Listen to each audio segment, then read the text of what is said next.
సిరి సంపదల సిరిచందన మొక్కలు sandalwood plot project at Bibinagar Hyderabad 200 square yard at just ₹3,70,000. భారతీయ జనతా పార్టీలో ఇప్పటికే ప్రముఖ సినిమా హీరోలు హీరోయిన్లు ఉన్నారు. అందులో కొందరు పదవులలో ఉన్నారు, మరికొందరు పదవులు లేకుండానే బీజేపీలో కొనసాగుతున్నారు. గతంలో సూపర్ స్టార్ రజనీకాంత్ కూడా బీజేపీలో చేరుతారనే వార్తలు వచ్చాయి. స్వయంగా బీజేపీనే రజనీని కూడా ఆహ్వానించింది. అయితే కొన్ని కారణాల చేత రజనీ రాజకీయాల్లోకి ఇంకా ఎంట్రీ ఇవ్వలేదు. ఇక ప్రముఖ బాలీవుడ్ నటుడు అక్షయ్ కుమార్ బీజేపీలోకి చేరతారనే వార్తలు వస్తున్నాయి.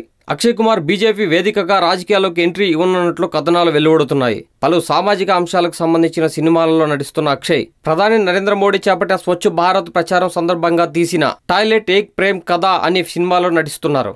ఈ సినిమాకు దేశవ్యాప్తంగా వినోద పన్ను కూడా మినహాయిస్తున్నారు. ఇక ఆర్ఎస్ఎస్ పట్ల కూడా సానుకూలంగా ఉండి ఈ నటుడు త్వరలో బీజేపీలో చేరతారని అంటున్నారు. ఇదే నిజమైతే బీజేపీకి మరింత సినీ గ్లామర్ పెరగనుంది. అయితే అక్షయ్ కుమార్ బీజేపీలో చేరడం నిజమేనా అనే విషయం తెలియాలంటే అధికారిక ప్రకటన వచ్చే వరకు ఆగాల్సిందే. ఈ వీడియో మీకు నచ్చినట్లయితే లైక్ చేయండి, షేర్ చేయండి. మరిన్ని అప్డేట్స్ కోసం మా జనహితం టీవీని సబ్స్క్రైబ్ చేయడం మాత్రం మర్చిపోకండి.